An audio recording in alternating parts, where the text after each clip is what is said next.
Malam itu, udara dipenuhi aroma kemewahan. Lampu-lampu kristal raksasa menggantung anggun di langit-langit ballroom Hotel Bintang 5, membiaskan cahaya keemasan ke segala penjuru. Puluhan tamu penting, pengusaha, pejabat, dan sosialita, berbaur dalam balutan busana mahal, diiringi alunan musik klasik yang lembut. Di tengah keramaian itu, Ardi merapikan dasinya untuk kesekian kali, senyum puas terukir di wajahnya. Di sisinya, Rina, istri barunya, bergelayut manja, matanya berbinar menatap semua kemegahan di sekeliling mereka. Sayang, lihat itu, Bapak Hartono dari Jaya Group. Aku harus menyapanya, bisik Rina, matanya tak lepas dari sosok pria tambun yang sedang tertawa di sudut ruangan. Ardi mengangguk. Tentu, jaga sikapmu, ini malam penting. Malam ini memang sangat penting bagi Ardi. Sebagai manajer proyek pembangunan Rumah Sakit Harapan Bangsa, sebuah proyek filantropi besar, kehadirannya di pesta donasi ini adalah kunci. Dia harus bisa meyakinkan para konglomerat untuk menanamkan modal, dan yang terpenting, dia harus memberikan kesan baik pada donatur utama yang identitasnya masih dirahasiakan. Kabarnya, donatur misterius ini adalah pemilik salah satu perusahaan terbesar di negeri ini, dan sumbangannya akan menentukan nasib seluruh proyek. Bagi Ardi, ini adalah puncak dari segala kerja keras dan pengorbanannya. Pengorbanan, sebuah kata yang selalu dia banggakan. Dia merasa telah mengorbankan banyak hal untuk sampai di titik ini. Termasuk, mengorbankan pernikahan pertamanya. Pikirannya melayang sejenak ke masa lalu, kepada Maya. Istri pertamanya yang sederhana, yang selalu mendukungnya dari nol. Maya yang rela tidak membeli baju baru agar Ardi bisa membeli buku-buku untuk menunjang karirnya. Maya yang selalu menyiapkan bekal makan siang agar mereka bisa menabung. Namun, seiring karir Ardi yang menanjak, kesederhanaan Maya mulai terasa seperti beban. Dia malu membawa Maya ke acara-acara kantor. Penampilan Maya yang biasa saja, bicaranya yang polos, semua terasa tidak selevel dengan ambisinya yang melangit. Puncaknya adalah ketika dia bertemu Rina, seorang resepsionis di kantor kliennya. Rina cantik, modis, dan tahu cara berbicara dengan orang-orang kelas atas. Rina adalah cerminan dari masa depan yang Ardi inginkan. Dengan kejam, Ardi menceraikan Maya. Dia mengatakan kata-kata yang paling menyakitkan, "Kamu adalah beban. Kamu tidak akan pernah bisa mengimbangi langkahku. Aku butuh pendamping, bukan pengasuh." Dia meninggalkan Maya tanpa sepeser pun, mengambil alih rumah kecil mereka dan membuangnya begitu saja dari hidupnya. "Sayang, kamu melamun?" Suara Rina membuyarkan lamunannya. "Tidak, hanya memikirkan strategi untuk mendekati para donatur," kilah Ardi. Rina tersenyum puas. "Itu baru suamiku. Aku yakin, setelah proyek ini berhasil, kamu akan langsung diangkat jadi direktur. Dan kita bisa membeli villa di puncak yang aku inginkan itu." Ardi tersenyum, memeluk pinggang Rina lebih erat. Inilah hidup yang dia inginkan. Sukses, dihormati, dan memiliki istri yang bisa dibanggakan penampilannya. Dia sudah membuat pilihan yang tepat. Maya adalah masa lalu yang kelam, sebuah kesalahan yang harus dilupakan. Tiba-tiba, suasana di pintu masuk utama menjadi riuh. Semua mata tertuju ke sana. Blitz kamera wartawan yang sudah menunggu di luar menyala berkali-kali. Beberapa bodyguard berjas hitam dengan sigap membentuk barisan, membuka jalan. Semua orang berbisik, bertanya-tanya siapa tamu agung yang baru saja tiba. "Siapa itu?" "Sepertinya orang yang sangat penting," gumam Rina, ikut penasaran. Ardi menyipitkan matanya, mencoba melihat lebih jelas. Sebuah mobil Rolls-Royce hitam mengkilap berhenti tepat di depan lobi. Pintu mobil terbuka, dan yang pertama terlihat adalah sepasang kaki jenjang berbalut stiletto mahal. Sesosok perempuan turun dari mobil mewah itu dengan keanggunan seorang ratu. Dia mengenakan gaun malam berwarna zamrud yang memeluk tubuhnya dengan sempurna, berkilauan di bawah cahaya lampu. Rambutnya yang hitam legam ditata dalam sanggul modern yang elegan, memperlihatkan leher jenjangnya yang dihiasi kalung berlian. Wajahnya yang dulu polos kini terpoles riasan profesional yang menonjolkan tulang pipinya yang tinggi dan matanya yang tajam. Seluruh ruangan seolah menahan napas. Perempuan itu berjalan memasuki ballroom, diapit oleh 2 bodyguard kekar. Auranya begitu kuat, memancarkan kepercayaan diri dan kekuasaan. Para tamu penting yang tadinya merasa paling hebat, kini tampak seperti figuran di hadapan kehadirannya. Wow, cantik sekali. Dan kaya raya, pastinya, decak Rina kagum, ada sedikit nada iri dalam suaranya. Siapa dia? Aku tidak pernah melihatnya di majalah bisnis. Ardi tidak menjawab. Tubuhnya membeku. Jantungnya seolah berhenti berdetak, lalu tiba-tiba berdebar begitu kencang hingga terasa sakit di dadanya. Darahnya seakan surut dari wajahnya, membuatnya pucat pasi. Dia mengenal perempuan itu. Dia sangat mengenalnya, meskipun penampilannya telah berubah drastis. Mata itu. Tatapan teduh namun kini penuh ketajaman itu. Senyum tipis yang dulu selalu menyambutnya pulang kerja, kini menjadi senyum misterius yang penuh kuasa. Itu Maya, mantan istrinya. Perempuan yang dia ceraikan dan buang karena dianggap sebagai beban. Perempuan yang dia hina karena penampilannya yang kampungan dan tidak berkelas. Tidak mungkin. Desis Ardi, suaranya bergetar. Rina menoleh padanya. Kenapa, sayang? Kamu kenal dia? Ardi tidak bisa berkata-kata. Pikirannya kacau. Bagaimana bisa? Bagaimana Maya, perempuan sederhana yang dulu hanya seorang pegawai administrasi biasa, bisa berubah menjadi seperti ini? Mobil mewah, bodyguard, gaun desainer, perhiasan berlian, semua ini tidak masuk akal. Mungkin dia hanya salah lihat. Mungkin hanya orang yang mirip. Tapi semakin perempuan itu mendekat, semakin jelas bagi Ardi bahwa dia tidak salah. Itu benar-benar Maya.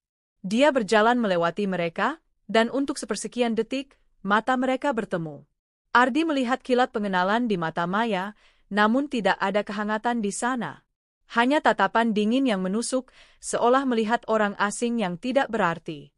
Lalu, Maya kembali membuang muka dan terus berjalan menuju meja utama, disambut langsung oleh panitia dan para pejabat tinggi.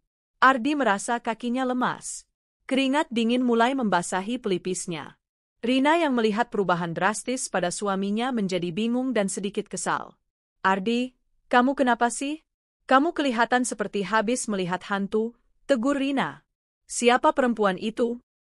Ardi menelan ludah dengan susah payah. Dia tidak sanggup mengatakannya. Mengakui bahwa perempuan paling berpengaruh dan memesona di ruangan ini adalah mantan istri yang pernah dia campakkan adalah sebuah tamparan yang terlalu keras.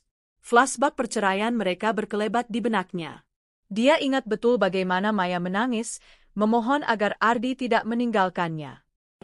Aku salah apa, Mas? Aku akan berubah. Aku akan belajar dandan. Aku akan belajar bergaul. Tolong jangan tinggalkan aku, isak Maya saat itu. Dan Ardi menjawab dengan dingin, sudah terlambat, Mei. Kamu dan aku sudah beda dunia. Kamu tidak akan pernah bisa masuk ke duniaku. Kini, ironisnya, Maya tidak hanya masuk ke dunianya. Dia telah menciptakan dunianya sendiri, sebuah dunia yang jauh lebih tinggi dan megah, dunia di mana Ardi hanyalah setitik debu yang tak terlihat. Getaran di tubuh Ardi belum juga reda ketika pembawa acara naik ke atas panggung.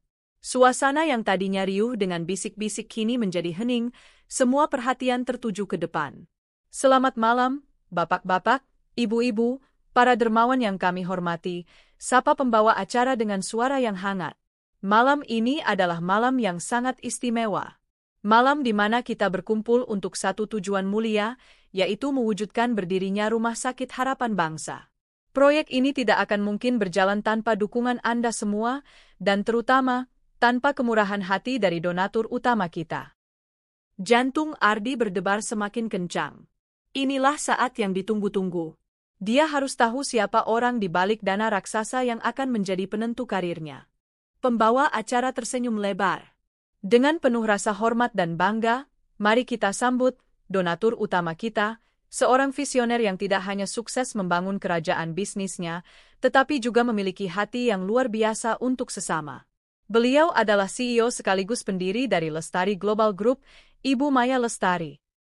Seperti disambar petir di siang bolong, dunia Ardi seakan runtuh seketika. Nama itu, jabatan itu, perusahaan itu, Lestari Global Group adalah konglomerasi raksasa yang bergerak di bidang teknologi dan properti, salah satu yang paling disegani di Asia Tenggara. Dan Maya Maya adalah pemiliknya? Ardi terhuyung mundur selangkah, napasnya tercekat. Rina, yang berdiri di sebelahnya, ternganga tak percaya. Maya? Lestari?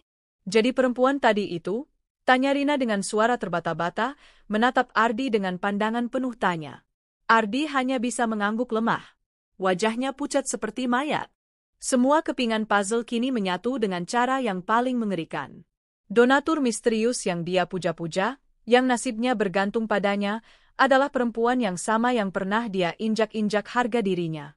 Proyek rumah sakit yang dia pimpin sekarang, pada dasarnya, adalah proyek amal milik mantan istrinya. Tepuk tangan membahana di seluruh ruangan saat Maya bangkit dari kursinya dan berjalan anggun ke atas panggung. Dia mengambil mikrofon, dan senyumnya yang tenang seolah menyihir semua orang. Terima kasih atas sambutan yang hangat. Suara Maya terdengar jelas dan berwibawa, sangat berbeda dari suaranya yang lembut dan kadang ragu-ragu di masa lalu. Lestari Global Group percaya bahwa kemajuan bisnis harus sejalan dengan kemajuan sosial. Pembangunan rumah sakit ini adalah salah satu wujud komitmen kami. Ini juga merupakan proyek pribadi bagi saya untuk mendedikasikannya kepada almarhumah ibu saya. Setiap kata yang keluar dari mulut Maya terasa seperti cambuk bagi Ardi. Dia merasa seluruh mata di ruangan itu kini menatapnya, menertawakan kebodohannya. Dia ingin lari, ingin menghilang dari tempat itu. Dia menarik tangan Rina, mencoba bersembunyi di balik pilar besar di sudut ruangan. Kita harus pergi dari sini, bisik Ardi panik. Pergi? Kamu gila? Ini acara penting, sahut Rina, masih syok. Bagaimana bisa dia mantan istrimu menjadi sekaya itu? Apa yang sebenarnya terjadi? Aku tidak tahu. Aku tidak tahu apa-apa, bentak Ardi frustrasi. Rasa malu, takut, dan penyesalan yang luar biasa menghantamnya secara bersamaan. Dia malu karena pernah meremehkan Maya. Dia takut karena masa depannya kini ada di tangan Maya. Dan dia menyesal, penyesalan yang begitu dalam hingga terasa sesak di dadanya. Dia telah membuang berlian karena silau pada sebuah kaca murahan. Di atas panggung, Maya melanjutkan pidatonya. Matanya menyapu seluruh ruangan, dan Ardi bersumpah, tatapan itu berhenti sejenak di tempat persembunyiannya, dihiasi seulas senyum tipis yang penuh arti. Senyum kemenangan. Setelah pidatonya selesai, Maya turun dari panggung diiringi tepuk tangan yang lebih meriah. Dia tidak langsung kembali ke mejanya, melainkan berbaur dengan beberapa tamu penting, berbincang dengan luwes dan percaya diri. Setiap gerak-geriknya diamati oleh Ardi dari kejauhan dengan perasaan cemas yang memuncak. Dia tidak mungkin menghampiri kita, kan? Bisik Rina, suaranya terdengar cemas. Citra perempuan elegan dan berkuasa itu membuatnya ciut. Tentu saja tidak. Untuk apa? Dia sudah tidak menganggap kita ada, jawab Ardi, mencoba meyakinkan dirinya sendiri. Namun, harapannya pupus. Setelah selesai berbicara dengan seorang menteri, Ardi melihat Maya menatap lurus ke arah mereka. Kemudian, dengan langkah yang disengaja dan mantap, Maya mulai berjalan mendekat. Para tamu yang menghalangi jalannya seolah menyingkir secara otomatis, memberikan jalan bagi sang ratu. Kedua bodyguard-nya mengikuti dari belakang, menjaga jarak namun tetap waspada. Jantung Ardi serasa mau copot. Ruangan yang luas itu tiba-tiba terasa sempit dan menyesakkan. Tidak ada tempat untuk lari. Maya berhenti tepat di hadapan mereka. Dia menatap Ardi dari atas ke bawah, tatapannya dingin dan analitis, seolah sedang menilai sebuah barang. Ardi tidak sanggup balas menatap. Dia hanya bisa menundukkan kepalanya, merasakan wajahnya panas karena malu. Selamat malam, Bapak Ardi, sapa Maya. Suaranya tenang, namun mengandung nada sarkasme yang tajam. Menggunakan panggilan, Bapak, adalah cara untuk menciptakan jarak, untuk menunjukkan bahwa mereka kini adalah orang asing. Ardi tergagap. Maya? Selamat malam.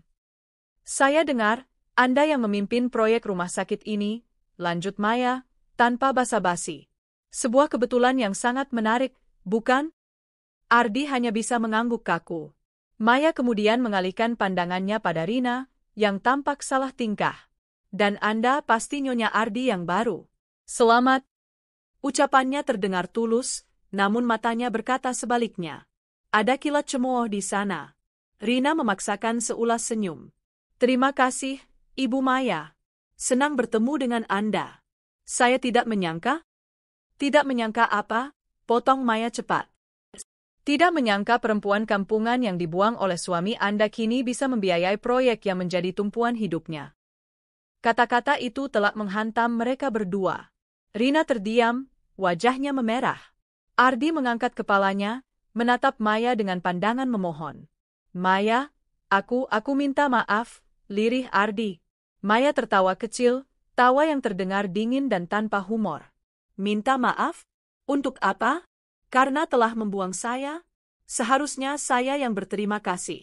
Jika bukan karena Anda, saya tidak akan pernah tahu seberapa besar potensi yang saya miliki. Anda adalah motivasi terbesar saya, Ardi. Rasa sakit hati yang Anda berikan, saya ubah menjadi bahan bakar untuk meraih semua ini. Dia mendekatkan wajahnya sedikit, suaranya merendah menjadi bisikan yang hanya bisa mereka dengar. Dulu kamu bilang aku adalah beban. Sekarang lihatlah, seluruh karir dan masa depanmu bergantung pada beban ini. Bagaimana rasanya? Ardi tidak bisa menjawab. Lidahnya keluh. Dia merasa seperti terdakwa di pengadilan yang paling berat. Maya menegakkan tubuhnya kembali. Wajahnya kembali datar dan berwibawa. Saya tidak suka ada parasit di acara saya, apalagi di proyek saya. Dia memberi isyarat kepada salah satu bodyguard-nya. Tolong antar bapak dan nyonya ini keluar. Pastikan mereka tidak mengganggu tamu lainnya. Perintah Maya dieksekusi dengan cepat dan efisien. Dua orang bodyguard berbadan tegap menghampiri Ardi dan Rina. Tanpa sepatah kata pun, mereka berdiri di sisi Ardi dan Rina, salah satunya berkata dengan suara rendah namun tegas, "Mari, lewat sini, Bapak, Ibu." Itu bukan permintaan, melainkan perintah yang tidak bisa dibantah. Semua terjadi begitu cepat dan senyap, namun beberapa pasang mata di sekitar mereka sempat melihat adegan itu. Bisik-bisik mulai terdengar. Ardi dan Rina digiring keluar dari ballroom laksana pesakitan, melewati tatapan-tatapan penasaran dan mencemooh.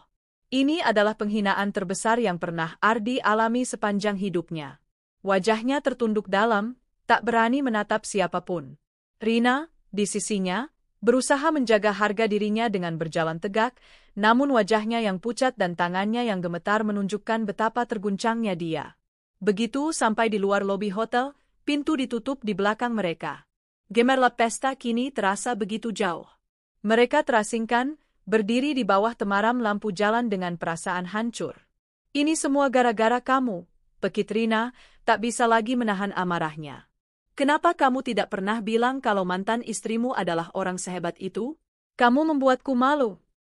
Bagaimana aku tahu? Balas Ardi dengan suara serak. Terakhir kali aku melihatnya, dia hanyalah perempuan biasa yang menangis-nangis di depan pintu. Pertengkaran mereka berlanjut sepanjang perjalanan pulang.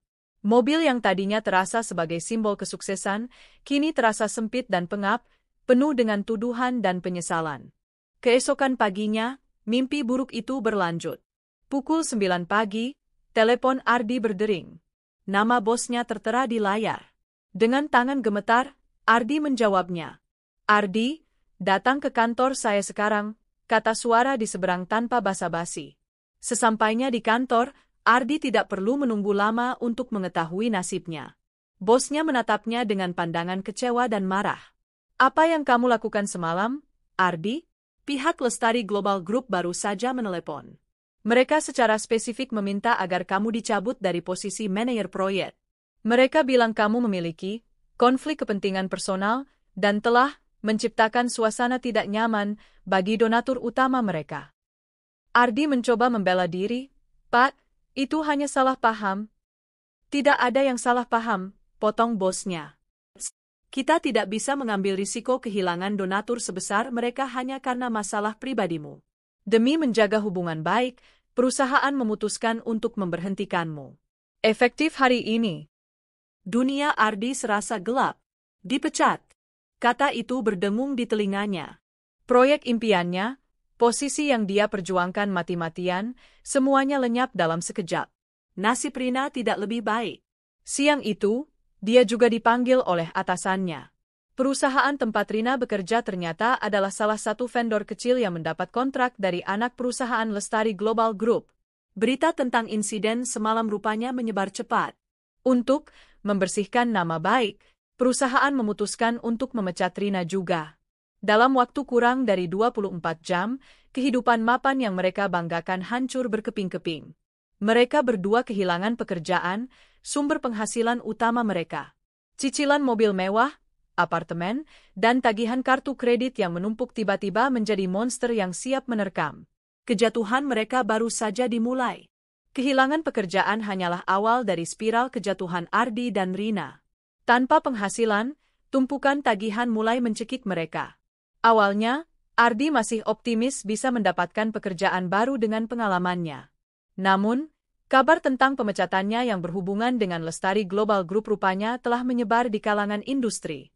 Tidak ada perusahaan yang berani mempekerjakannya, takut merusak hubungan dengan konglomerasi raksasa itu. Ardi masuk dalam daftar hitam. Tabungan mereka terkuras dengan cepat. Rina, yang terbiasa hidup mewah, tidak bisa menerima kenyataan ini.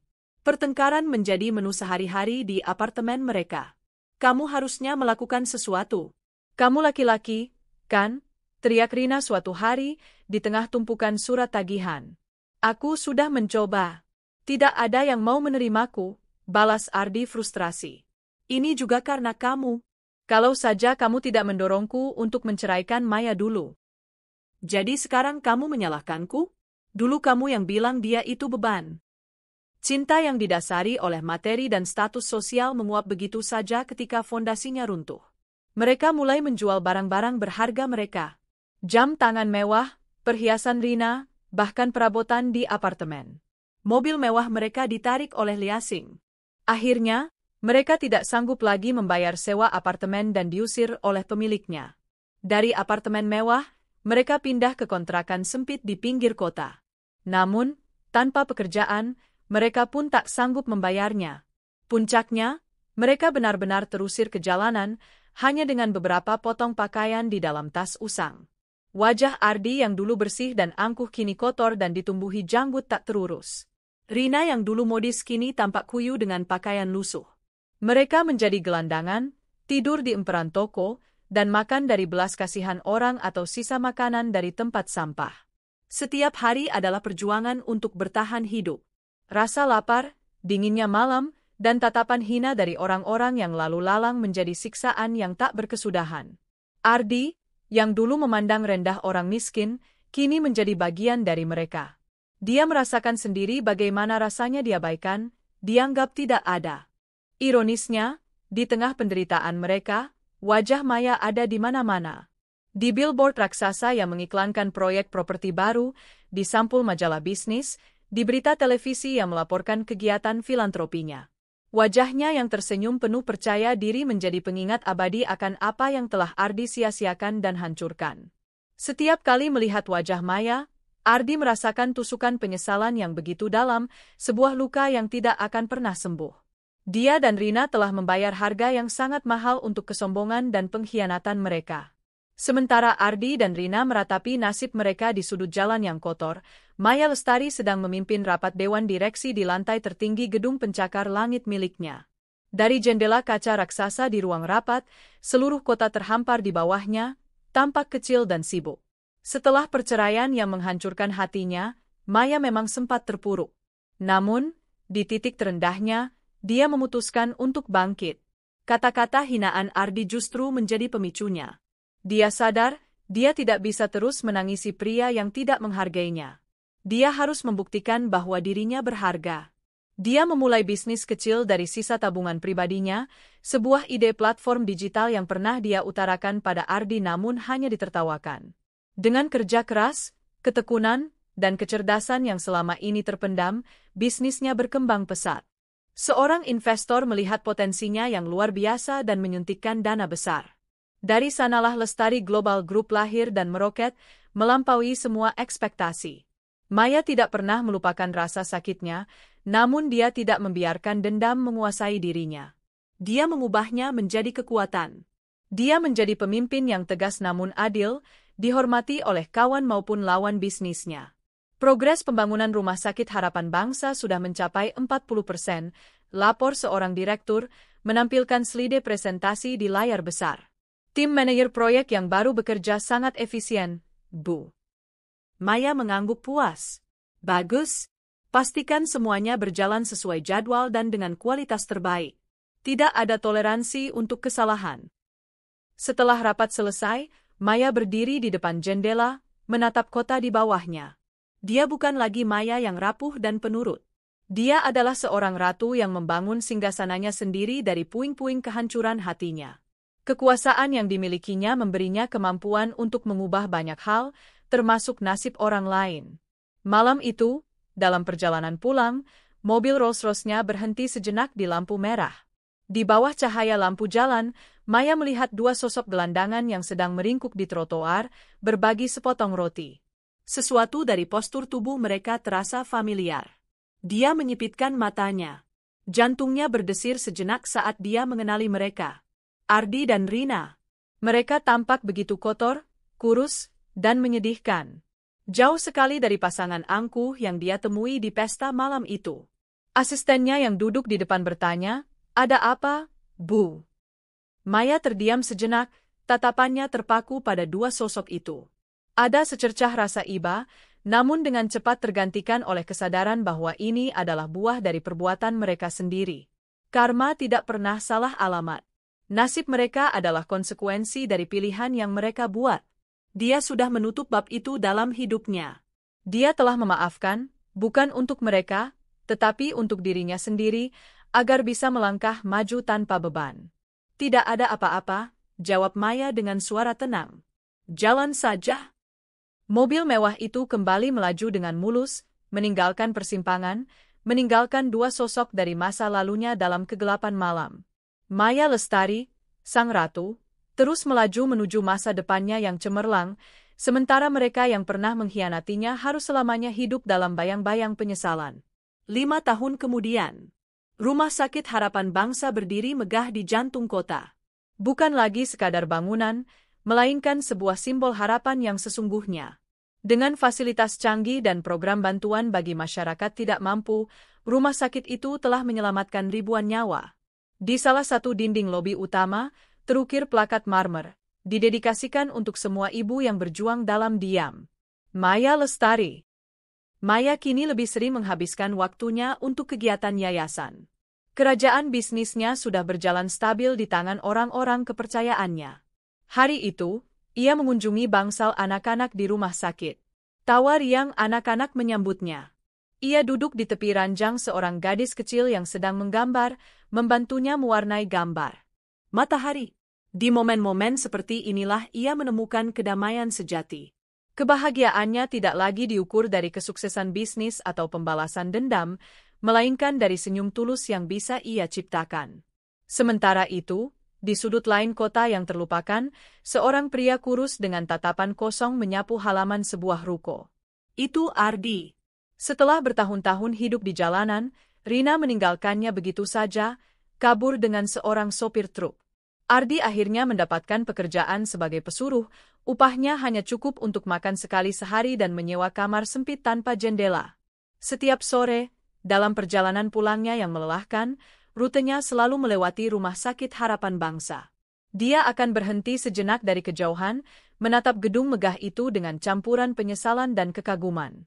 Dia tidak lagi menyalahkan Maya. Dia tahu, yang menghancurkannya bukanlah Maya, melainkan kesombongannya sendiri. Dia telah menukar cinta tulus dengan ambisi buta, dan kini dia menuai hasilnya.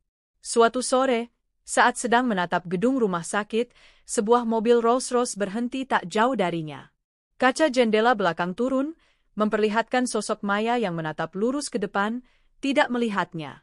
Di sampingnya, duduk seorang pria parubaya yang tampak teduh, tangan mereka bertaut lembut.